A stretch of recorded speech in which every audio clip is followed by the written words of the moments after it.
নারীরা দুইটি কারণে বেশি জাহান্নামে যাবে। কোটি কোটি নারী দুইটি কারণে বেশি জাহান্নামে যাবে। এটা নবীজি সাল্লাল্লাহু আলাইহি ওয়াসাল্লাম নিজে জানিয়ে দিয়েছেন, বুখারী শরীফের হাদিস। নবীজি সাল্লাল্লাহু আলাইহি ওয়াসাল্লাম যখন মেরাজ থেকে এসেছেন, আসার পরে কিছু নারীদেরকে সম্বোধন করে বলেছেন, তারা রাস্তায় হেঁটে যাচ্ছিলেন।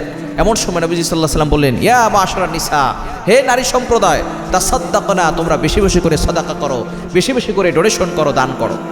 এবার নারীরা জিজ্ঞেস করলো, ইয়া রাসূলুল্লাহ, ইয়া হাবিবাল্লাহ, আপনি আমাদেরকে দান করতে বললেন, পুরুষদেরকে তো দান করতে বললেন না, কেন আমরা দান করব?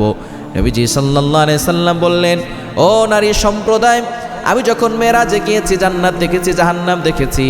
জাহান্নামে ম্যাক্সিমাম লোকদেরকে আমি নারী হিসেবে দেখেছি। যারা নারী ছিল তারা জাহান্নামে চলে গেছে। সুতরাং তোমরা সদাকা করো, দান করো। দান করলে আল্লাহ তাআলা তোমাদেরকে বিপদ আপদ থেকে হেফাজত করবে। নবীজি সাল্লাল্লাহু আলাইহি ওয়াসাল্লাম তখন বললেন, দুইটি কারণে নারীরা বেশি জাহান্নামে যাবে। এক নম্বর হচ্ছে তাকফুরুনাল আশিরা, তারা বেশি বেশি করে স্বামীর অকৃতজ্ঞ হয়। আপনি একজন স্বামী স্ত্রীর সম্পর্ক হচ্ছে 10 বছর, দেখবেন প্রতি ঈদে স্বামী তার জন্য ভালো জামা কিনে দেয়, নতুন জামা কিনে দেয়। একটা বছর যদি সে ভালো জামা কিনে দিতে না পারে, নতুন জামা কিনে দিতে না পারে, তখনই ওই স্ত্রী শুকরিয়া আদায় করে না, সে তার সব কিছু অস্বীকার করে, বলে তোমার সংসারে এসে আমার জীবন শেষ হয়ে গেছে, আমি মহিলা বলে তোমার সংসারে আছি, আর কেউ হলে তোমার সংসারে থাকতো না। বর্তমানে প্রত্যেকটা মহিলার একই ডায়লগ, যে আমি বলে তোমার সংসারে আছে, আর কেউ হইলে তোমার সংসারে থাকতো না। খবরদার, এই ধরনের কথা বলে কখনো স্বামীকে কষ্ট দিবেন না। যেই সমস্ত নারীরা স্বামীর কৃতজ্ঞ স্ত্রী হতে পারে না, তারা কখনো আল্লাহর কৃতজ্ঞ বান্দী হতে পারে না। যদি আল্লাহর কাছে দাবি হতে চান, স্বামীর কাছে প্রিয় হন, স্বামীকে ভালোবাসা দেখান।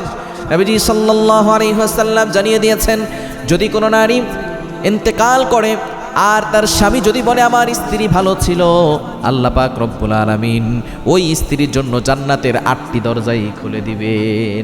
আপনার স্বামী খারাপ হতে পারে, আপনার স্বামী অন্যায় করতে পারে, তারপর আপনি আপনার স্বামীর সাথে খারাপ ব্যবহার করবেন না।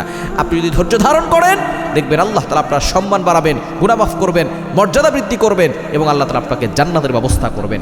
1 নম্বর তাকফুরুনাল আশিরা, যারা বেশি বেশি করে স্বামীর অকৃতজ্ঞ স্ত্রী হবে। 2 নম্বর হচ্ছে তাকসুরুনাল লানা, যারা বেশি বেশি করে অভিশাপ দিবে। অনেকেই আছে শুধু অভিশাপ দেয়।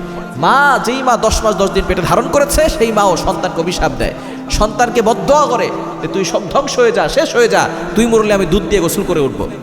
এভাবে অনেকে বলে, কি বলে না, মা আপনার দোয়া যেমন কবুল হয়, আপনার বদদোয়া কিন্তু কবুল হয়ে যাবে, খবরদার বদদোয়া দিবেন না। এই 2টি কারণে নারীরা বেশি জাহান্নামে চলে যাবে।